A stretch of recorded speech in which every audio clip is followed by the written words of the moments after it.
നമസ്കാരം, ഋഷിപ്രോക്തം ചാനലിലേക്ക് ഏവർക്കും ഹൃദ്യമായ സ്വാഗതം.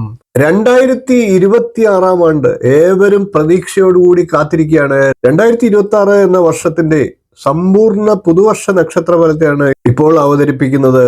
2026 എല്ലാവരും പ്രതീക്ഷയോടുകൂടി കാത്തിരിക്കുകയാണ്. എല്ലാവർക്കും പുതുവർഷ ആശംസകൾ നേർന്നുകൊണ്ട് നമുക്ക് ഇന്നത്തെ വീഡിയോയിലേക്ക് കിടക്കാം.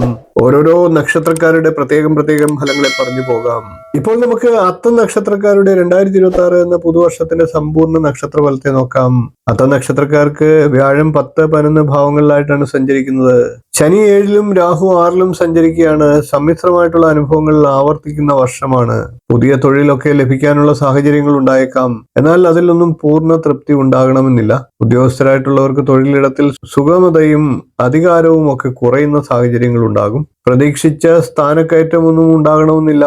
വേതന കാര്യത്തിൽ നാമമായിട്ടുള്ള വർധനവൊക്കെയാണ് വന്നു ചേരുക. അതിലൊക്കെ സംതൃപ്തി കുറയുന്നതാണ്. ബിസിനസ്സിലൊക്കെ ലാഭം കൂടാനുള്ള സാഹചര്യങ്ങൾ ഇല്ലാതാകുന്നതാണ്. നിലവിലെ സ്ഥിതി തുടരുക തന്നെയാണ് ബിസിനസ്സുകാർക്ക് അനുകൂലം. പുതുസംരംഭങ്ങളെ ഒരു പരീക്ഷണമായി മാത്രം കണ്ട് തുടങ്ങുക. 7ലെ ശനിയാൽ അന്യദേശത്ത് ജോലിക്കോ പഠിപ്പിനോ ഒക്കെ പോകാനുള്ള അവസരങ്ങൾ ഉണ്ടായേക്കാം. പാർട്ട്ണർഷിപ്പ് ബിസിനസ്സിൽ മടുപ്പുണ്ടാകുന്ന സാഹചര്യങ്ങളും ഉണ്ടാകും. അങ്ങനെയുള്ള കാര്യങ്ങളിലൊക്കെ കരുതൽ എടുക്കേണ്ടതാണ്. വീട് നിർമ്മാണത്തിന് തുടക്കം കുറിക്കാൻ സാഹചര്യങ്ങൾ ഉണ്ടാകും. വാഹനം വാങ്ങാനുള്ള യോഗവുമുണ്ട്. 6ാം ഭാവത്തിൽ രാഹു നിൽക്കുന്നതുകൊണ്ട് തന്നെ അപ്രതീക്ഷിത ധനാഗമം ഉണ്ടാകുന്നതാണ്. ശത്രുക്കളുടെ മേൽ വിജയം കൈവരിക്കാൻ സാധിക്കുന്നതാണ്. പ്രണയകാര്യങ്ങളൊക്കെ നിലനിർത്തുക ക്ലേശകരമായി തോന്നിയേക്കാം. ദാമ്പത്യ ജീവിതത്തിലും അത്തം നക്ഷത്രക്കാർക്ക് ചില അലോസരങ്ങൾ ഉണ്ടായേക്കാം. അത്തം നക്ഷത്രക്കാരെ സംബന്ധിച്ച് വർഷത്തിന്റെ ആദ്യ പകുതിയിൽ രോഗശാന്തിക്കും ധനലാഭത്തിനും വീട്, വാഹനം എന്നിവ ലഭിക്കുന്നതിനും ഒക്കെ സാഹചര്യങ്ങൾ ഉണ്ടാകാം. വർഷത്തിന്റെ 2ാം പകുതിക്ക് ശേഷം സന്താന ഭാഗ്യം ആഗ്രഹിക്കുന്ന അത്തം നക്ഷത്രക്കാർക്ക് കൂടുതൽ ഗുണാനുഭവങ്ങൾ ഉണ്ടാകുന്നതാണ്.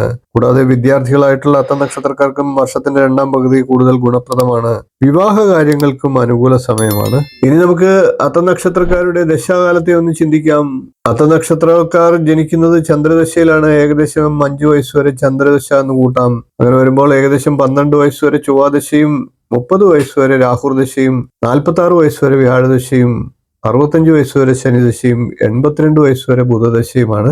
ഇതിലിപ്പോൾ ചൊവ്വാദശ, വ്യാഴദശ, ബുധദശ എന്നീ ദശാകാലങ്ങളുള്ള അത്തം നക്ഷത്രക്കാർക്ക് കൂടുതൽ അനുകൂലപ്രദമായിട്ടുള്ള വർഷമാണ് 2026. എല്ലാ അത്തം നക്ഷത്രക്കാർക്കും 2026 വളരെ നല്ലൊരു വർഷമാകട്ടെ എന്ന് ആശംസിക്കുന്നു. വീഡിയോ ഇഷ്ടപ്പെട്ടുവെങ്കിൽ ഒന്ന് ലൈക്ക് ചെയ്യുക, ഷെയർ ചെയ്യുക, ചാനൽ ഒന്ന് സബ്സ്ക്രൈബ് ചെയ്യുക, നിങ്ങളുടെ അഭിപ്രായം കമന്റായിട്ട് അറിയിക്കുക. ജ്യോതിഷം തുടങ്ങിയ എല്ലാ ഭാരതീയ ശാസ്ത്രങ്ങൾ സംബന്ധിച്ചുള്ള വിഷയങ്ങളുമായി നമുക്ക് വീണ്ടും കാണാം. നന്ദി.